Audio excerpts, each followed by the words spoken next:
Teodor Stanko, Crnobrnja je televizijski i filmski reditelj, producent i scenarista. Teoretičar je predavač i publicista u oblasti masovnih komunikacija i teorije televizije. Ostvario je preko 1500 televizijskih emisija i serija kao reditelj, producent i scenarista i 3 igrana filma kao reditelj i koproducent. Utemeljivač je i idejni tvorac nacionalne radio televizije Atlas u Crnoj Gori i nacionalne televizije IN u Crnoj Gori, prve digitalne komercijalne TV mreže na Balkanu. Kreativni je direktor nacionalne mreže Novi treći kanal u Srbiji, kao i utemeljivač i idejni tvorac nacionalne mreže televizije Alva. Profesor je na Fakultetu za medije i komunikacije Univerziteta Sindunu u Beogradu, gde predaje osnove medijske produkcije i estetiku audio-vizualnih medija. Utemeljivač je idejni tvorac i prvi dekan Fakulteta vizualnih umetnosti u Podgorici. Gostujući je profesor na Internacionalnoj akademiji za radio i televiziju IAB u Montrealu, Švajcarska. Autor je prve magistarske teze u SFRJ iz oblasti teorije TV sistema, život kao informacija, početak alternativnih televizijskih sistema. Autor je prve doktorske teze iz oblasti televizijske estetike u Srbiji, estetsko kodifikovanje televizije. Gostujući je profesor na Internacionalnoj akademiji za radio i televiziju u Montrealu, Švajcarska. Eto to je.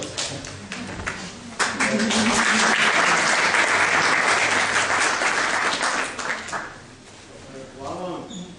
Jako mi je drago što sam danas ovde s vama i prvo da se zahvalim ono što ste došli. Drugo da izrazim veliko zadovoljstvo što se nalazim na ovom divnom mestu, jedan od najlepših mesta u Srbiji, ova galerija, koja je fantastično radi.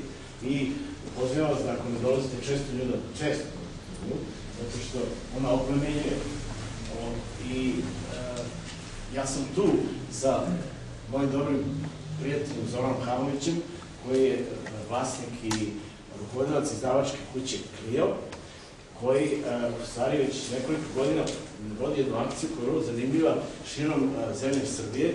Znači, on uvezuje gimnazije, srpske gimnazije u jednu akciju koja na kraju dovodi do tog festivala kreativnosti na kome se ekipe ovako darovite kao što je ovaj, kao što smo videli, verovatno potencijalno jedan od pobednika ove festivalske fešte, gde se takmiče među sobom u kreativnosti, što je takođe jedna vrlo zanimljiva ideja koja faktički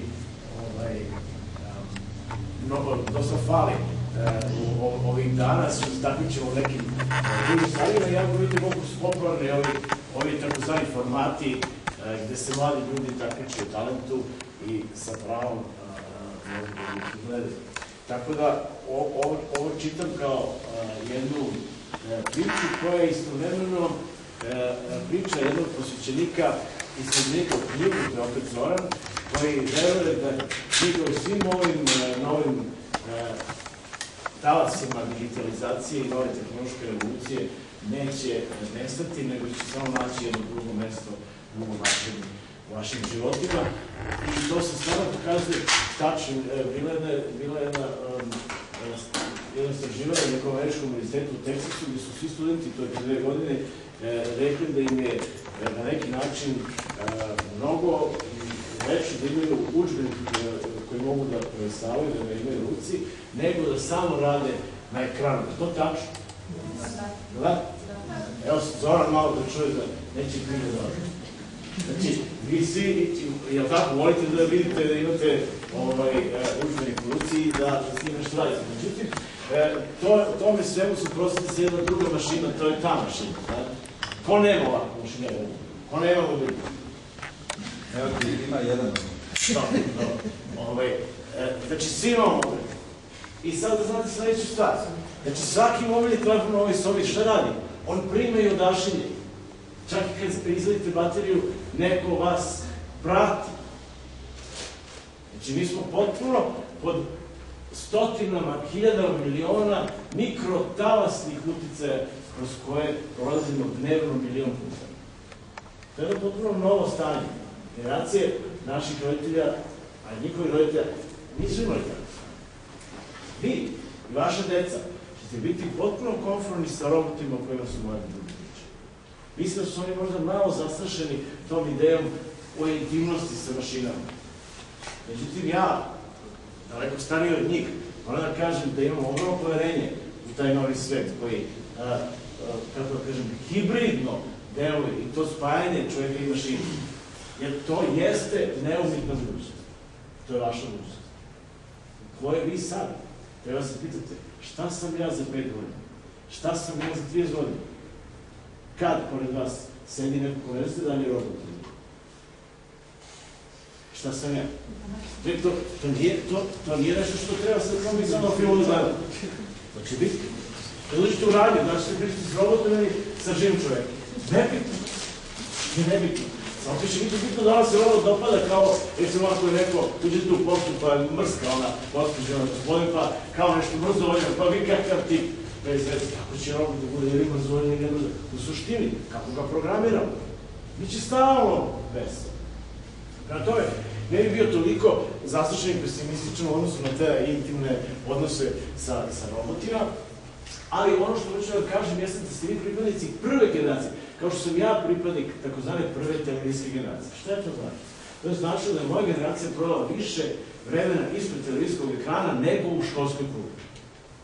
To je prva televizijska generacija. Moj otac? Ne. Čitao knjigu.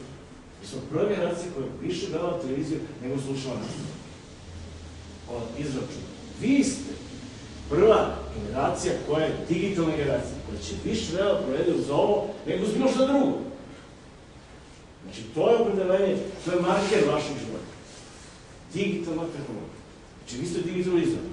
Ako niste gledali film Klip, mlade autorke Maje Miloš, koja je nekoliko godina samo starija od vas, koji je fascinantan, težak, traumatičan, nekim ljudima i odvratan, vi ste propustili šansu da vidite šta je ta digitalizacija u životu srpskog omladinca danas. Znači, u najtežim trenucima u svom životu, u tom filmu prikazanim, glavna junakinja ne odvaja se od ovoga. Ne odvaja se. Znači, ona pada polumrtva na zemlji, drži taj pogledajte. Šta radi? Snima. Snima. Zato što postoji pripadnici vaše generacije, pa još mlađi, koji ovo doživljavaju onako kako je Maršal Nekure, jedan od velikih gurua 20. veka, rekao šta su mediji?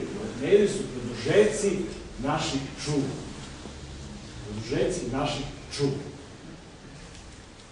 Mehanički mediji kao što su automobili su produžeci šta? Ne hodamo, nego sednemo u auto i odemo. Ali elektronski mediji, tako govore Maršal Nekure, su produžeci našeg mozga. A ovo je elektronski medij. Znači vi svoje moždane sposobnosti, svoje kreativne sposobnosti uvećavate enormno korišćenje digitalne tehnologije.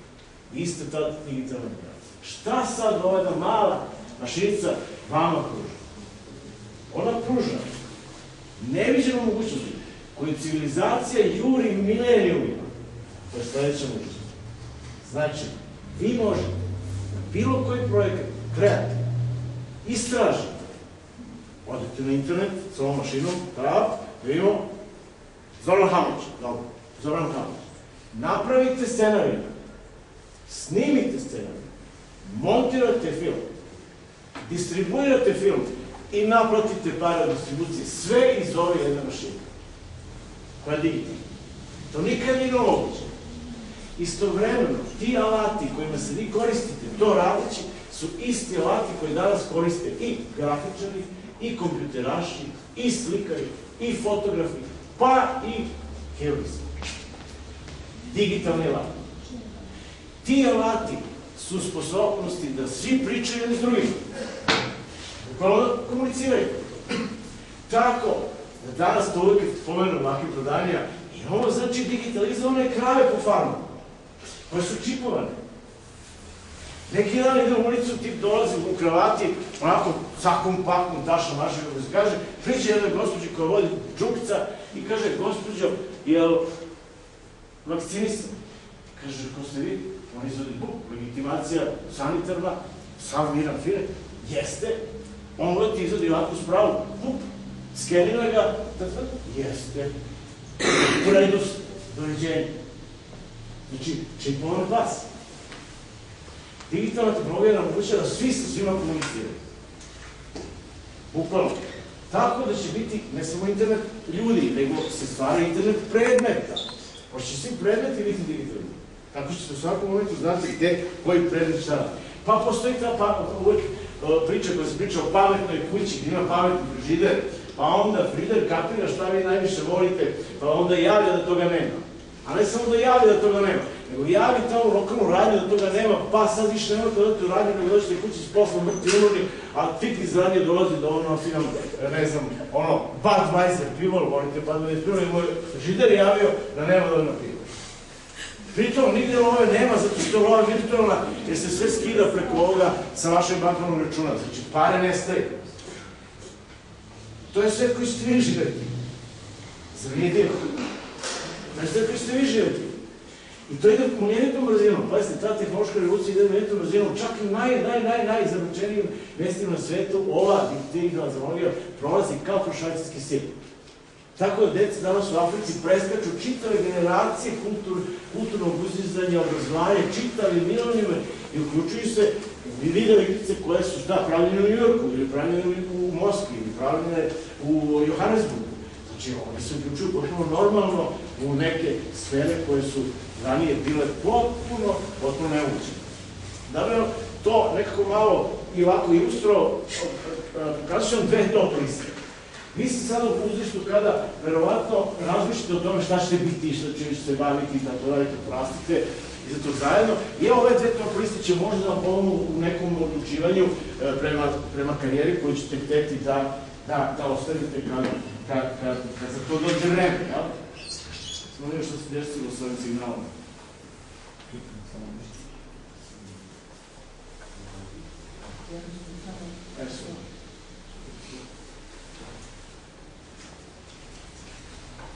Dakle, dve stvari koje ja mislim da ne moram da kažem, ali ću ipak da kažem, jeste da danas, ako ne vladamo sa svojim maternim jezikom, naravno, i ako nismo u stanju da pišemo, da se izravimo kroz pisanje, mi smo hendikepirani i invalidi.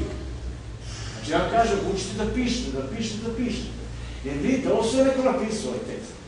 Čak i u ovoj digitalnoj tehnologiji pisanje je majka svega. Dakle, drugo, osim maternjeg jezika, dva jezika treba znati. Engleski i kompjuterski. Znači, engleski i kompjuterski.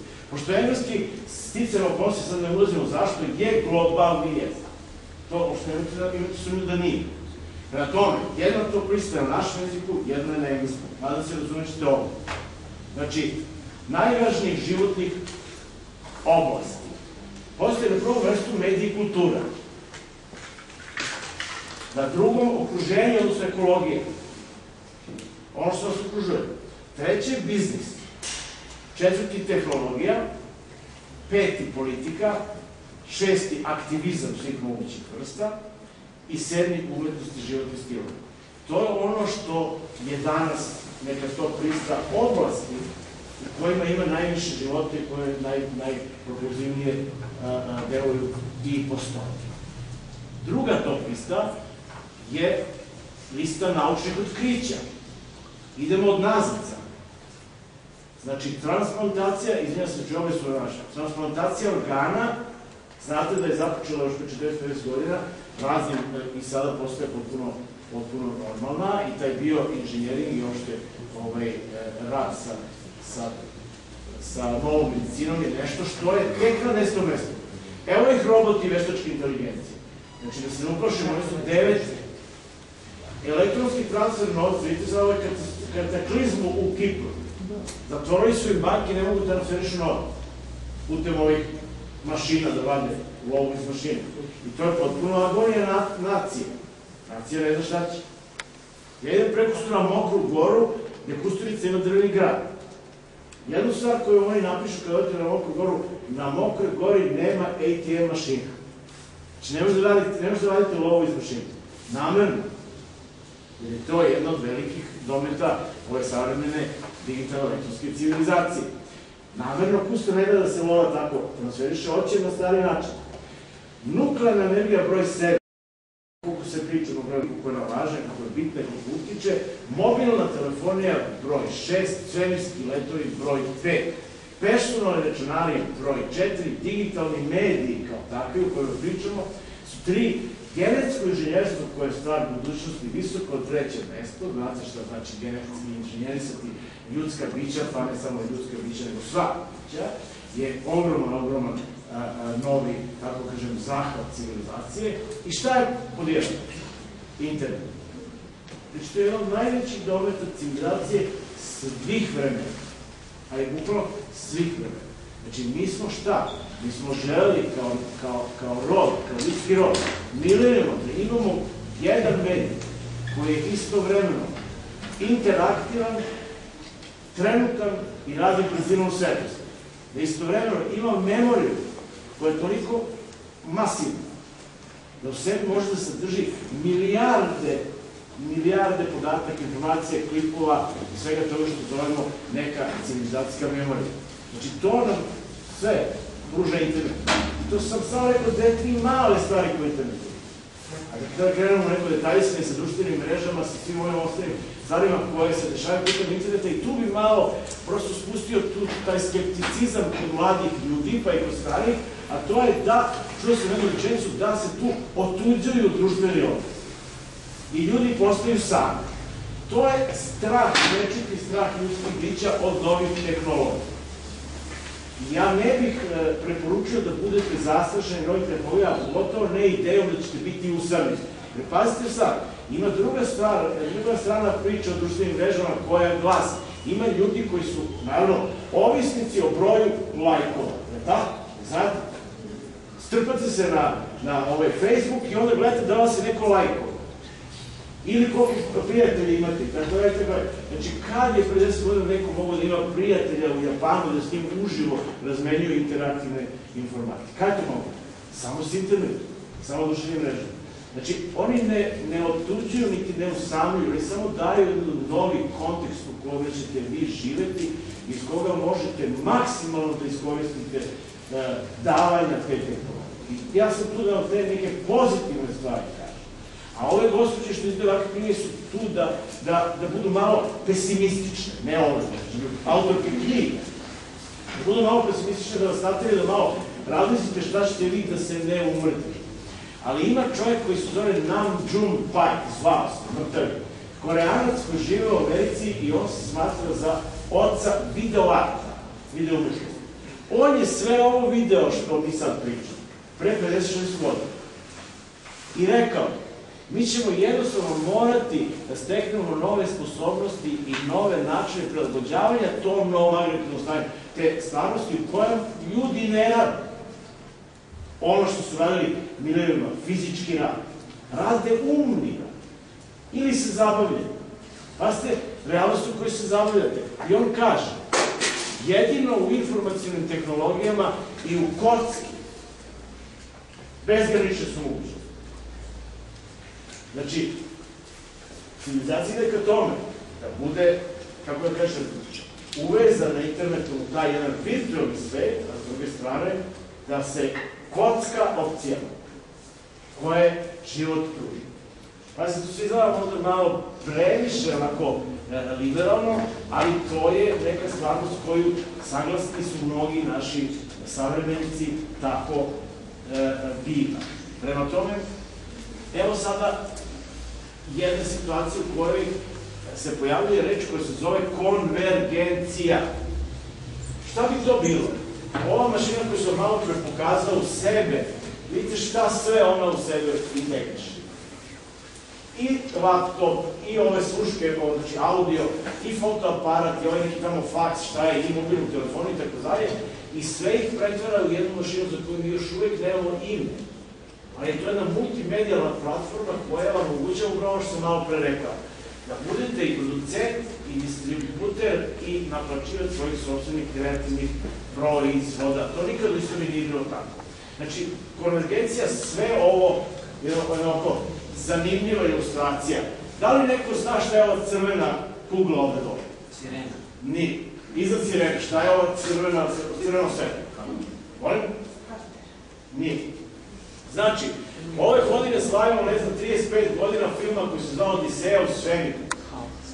Čuvenog Stanley Kubricka. To je oko superkompjutera iz tog filma koji zove HAL. Evo, gospodin zna. koji priča kao robot sa ljudima i pokušava da uništi celu posadu koja je nekom intergalaktičkom putovanju, pokušava da ih uništi, međutim, zezne ga živ čovjek. Jer da znate jednu stvar, najbrža stvar na svetu je šta?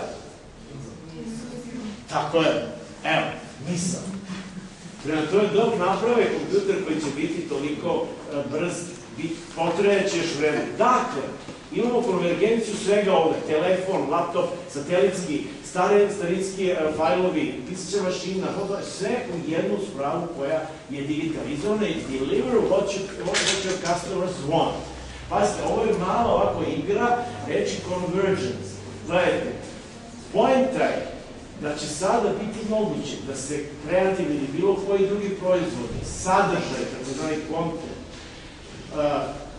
korisnicima dopremaju bilo koje vreme, bilo gde i na bilo kojoj platformi. Pazite, to je vrlo bitna fora. Vi idete ulicu, vi sedite i sad naručite, hoću da gledam film Diplomac u 5 sati uveče, posle podne 13. jula. Na mom kućnom aparatu tom i tom. Izdiktirate to i on to moguće. Znači, mantra je da bilo koji proizvod, bilo kada, bilo kom trenutku gledate na bilo kojoj platformi. To je mantra. I to vam omogućava upravo konvergencija. Gledajte sad, ovo je dosta bitno za vas mlade. Šta radi konvergencija u ovom smislu? Gledajte ove krugove koji se pripajaju i spajaju. Pogledajte, u apsolutnom centru je ono što sam rekao, pisanje. Pisanje je majka cijele ove slike. Na njega se, vidite šta sve kači.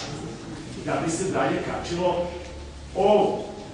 Jedino što još uvijek nismo da iskonvergiramo je, šta je sad, ovo čulo, tako je. A sledeći korak je i to. Da se i taj balončić priključi. Svi su priključeni već jedan na drugog, ovako i onako. Znači, sociologija ima veze sa marketingom kroz sve ovo.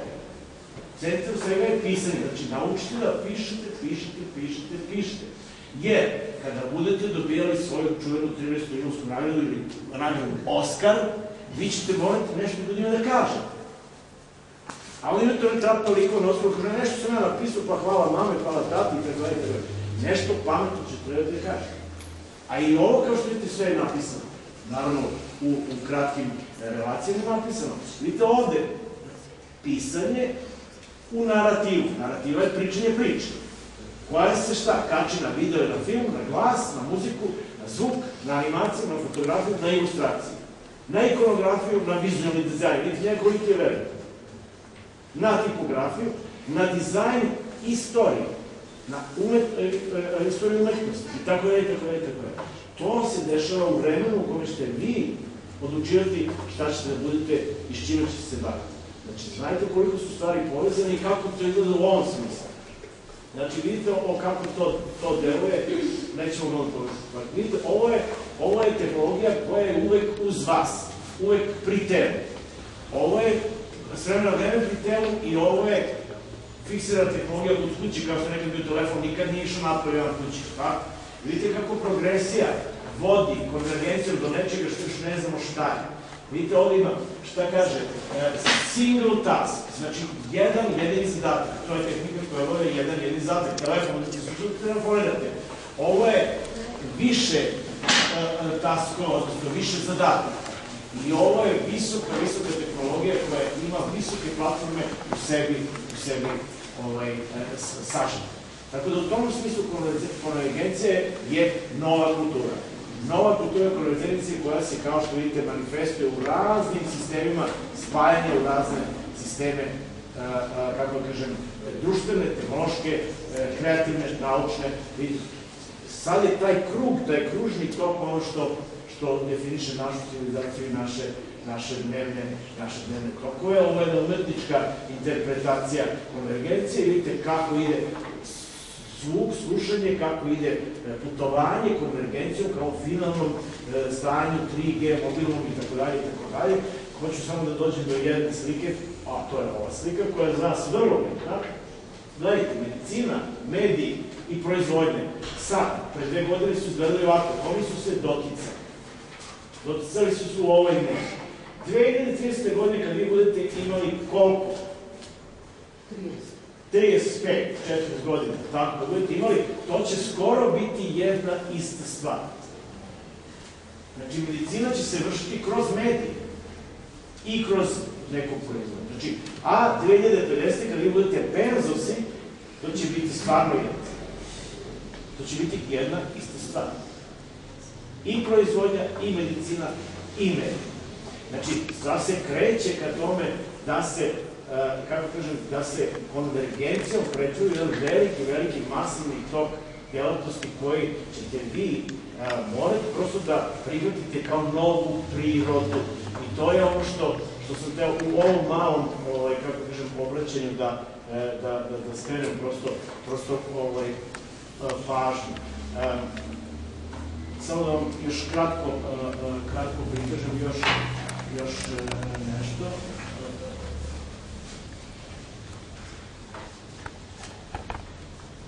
Dakle, videli ste ovde kolege koji dolaze sa kamerama, to je osnovna današnje proizvodnje audio-vizualne kamere sa mikrofonom, ali vidite, već iza imate multimedijalni ekran na kome profesor se obraća nastavnicima, nastavnih učenicima sa jednom idejom da taj pravougaoni prostor iza njega jeste multimedijalna platforma na koju možete da stavite odjednom i zvuk, i sliku, i grafiku, i animaciju i šta god još hoćete da Skype s kojim pričate paralelno sa još jednom učionicom negde na drugom kraju grada i tako dalje. Znači, multimedija je okruženje koje je naše, odnosno vaše okruženje, ne budućnosti, nego skoro sadašnjosti. Koje su te društvene platforme koje ova digitalizacija se omogućava? Vidite šta je to izbora koji vi imate? Blogging, naravno neko bloguje, neko ne. Mikroblogging, to su, znači, Twitteri.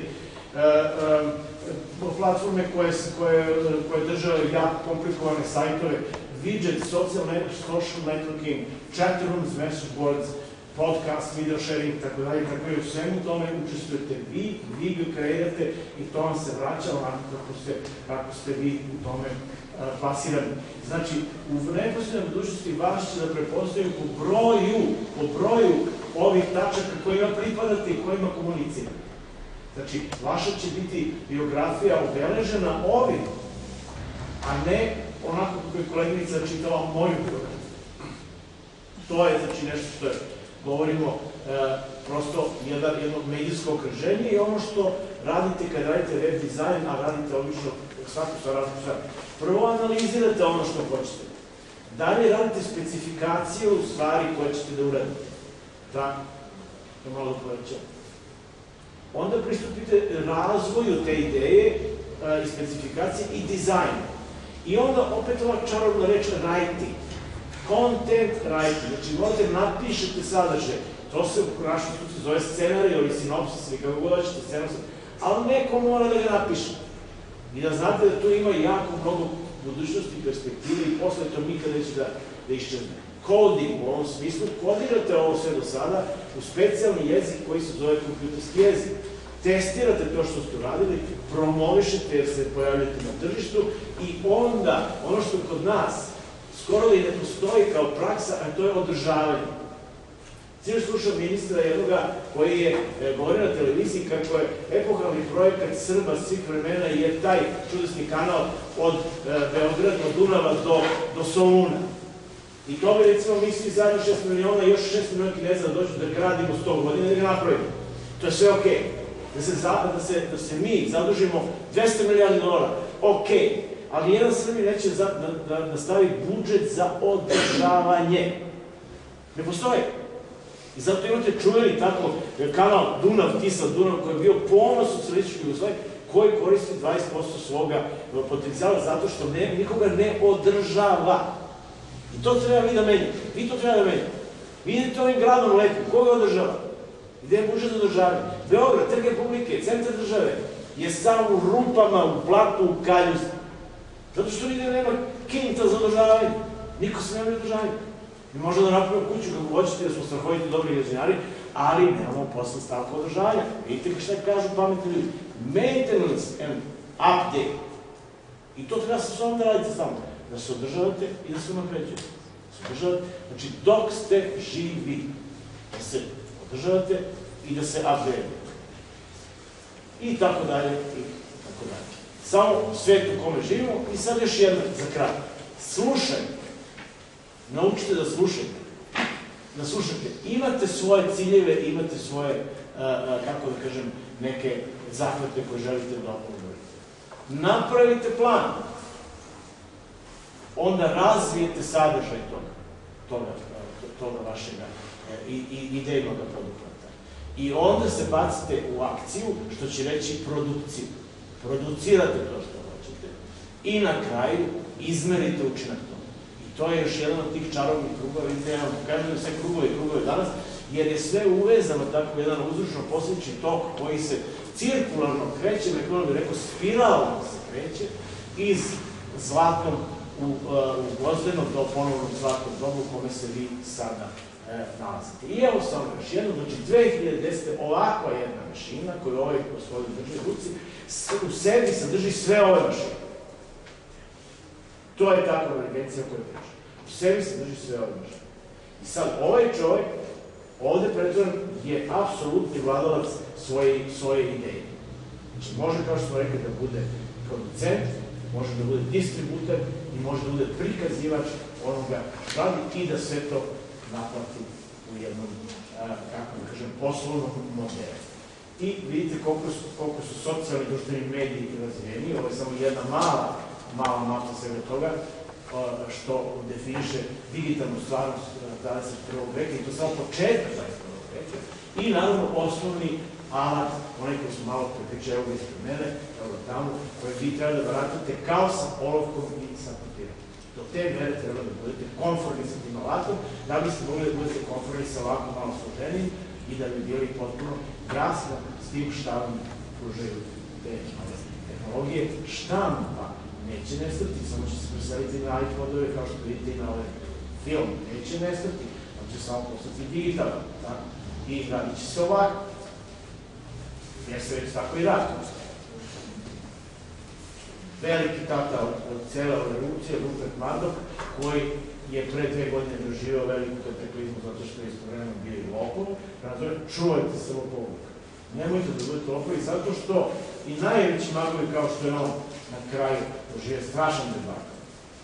Znači, new media, novi mediji, i ovo su sve te reči koje treba da postanu vaše svakodnevne reči. Dizajn, press release, mass distribution, targeting, fast targeting, trackable, mass communication, sve reči koje će postati svakodnevice vašega posla i vašeg rada i evo jedna mlada dama koja radi u vašem biznisu u ovako jednoj, kako da kažem, kući i ovo su neke stepenice, neke piramide, opet sadržaj koji se sastoji iz nečeg napisanog, da bi blog se pisao, e-letter se piše, Twitter se piše, Facebook se piše. Tek ovde u ovoj zoni imate audio, video, imate razne druge. Vidite, ovo je sve piše. Znači, nemojte da zaboravite da pišete nikad. I to je opet ta multimedija koja se razgrana u sve moguće, kako kažem, potencijalno. Eto, da vas ne bih držao, pošto volite da se vratite, to je bilo ovako malo na brzinu i na presu. Ja se zabavio na pamet. Hvala.